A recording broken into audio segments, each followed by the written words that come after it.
Have a good day to all. So this is our going to tackle about the management and protocols of African swine fever. So first of all, what is African swine fever? It's a highly contagious viral disease of pigs. It is acute. From the disease's general result in high mortality. It is a not different disease to swine flu. The virus does not affect people and there is no impact of human health. So there are this is our causes of African swine fever. African swine fever is caused by the Asparagidaridae family of viruses, which are distinct from the viruses associated with classical swine fever. And there are 22 unknown types of ASF virus, allowing the epidemiological tracing of outbreaks to the source.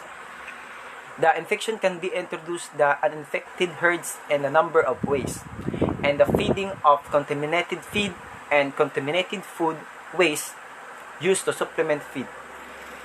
And then, through the bites of soft-bodied tick, lice, and flies through an accumulation with contaminated syringe and use of contaminated surgical equipment. And through the introduction of infected pigs to the herd, transmission of the virus within the herds and generally through direct contact with infected bodily discharge, feces, and vomit. So, prevention. There is no live or attenuated vaccine for the prevention of ASF. Therefore, control of the virus and reliant on strict biosecurity. Do not feed domestic pig food waste. That's it. And then, where the permitted garbage feeding is illegal, in the U.S. state, pigs feed this way are prohibited from exportation. Do not leave food waste exposed for wild swine species to access dispose of food waste properly. And then, abide by strict biosecurity rules. Do not take pig meat onto farms or restrict all food. And then, follow rules and regulation and disposal on food waste and ferry ports and airports. Provide the means for staff and visitors to roughly sanitize their hands and equipment. Ensure that the wild boar, warthog, and wild pigs and materials potentially contaminated by such wild species do not come into contact with domestic pigs. Check infected regions before import of goods that could potential and contaminated. So, advise and educated people on the rest of bringing back pork products from infected regions. So, this is our management and protocols.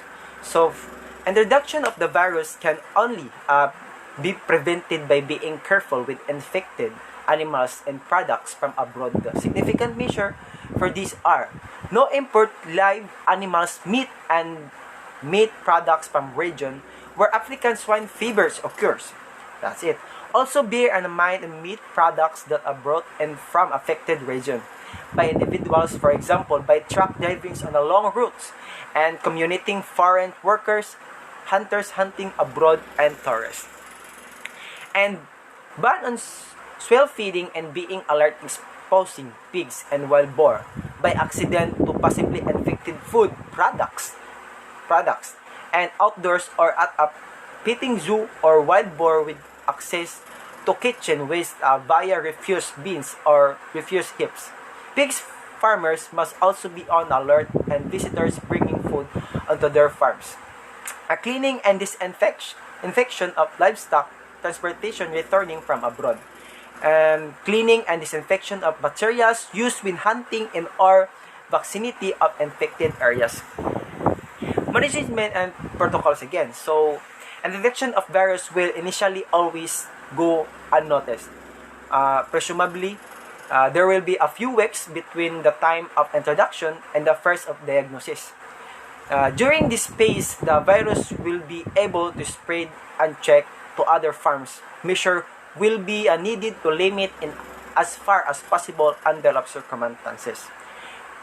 Restrict the number of contacts between pig farms. This applies primarily to contact between animals, but also to indirect contact, such as interpersonal contact and to contact via manure, trucks, and other materials. So, ensure that essential contact is rendered safer by mandatory hygiene precautions in order to control an infectious disease like African swine fever at the source. Rapid tracing of a new outbreak is essential. Pig farmers bear great responsibility. They see their pigs daily great responsibility. There are pigs daily will be first to observe suspected symptoms, and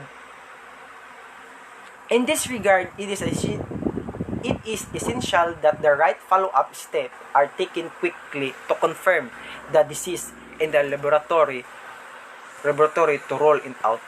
So, treatment of disease is not possible. It is outbreak occur. The disease will be initially have to control using sanitary measures. So first, culling animals on infected farms, followed by cleaning and disinfection. Tracing possible contact farms, followed by quarantine or preventing culling. And the third is strengthening biosecurity measures. The fourth is transport ban on pigs of pork products. Improving a surveillance in the region will be the outbreak occur. So, the last, African swine fever is not a threat to human and cannot be transmitted from pigs to human. However, outbreaks have led to significant economic losses and pork shortage on local and global scales. No commercial vaccines are currently available to prevent the virus of spreading. So, that's it. Keep calm and save the pigs. Thank you.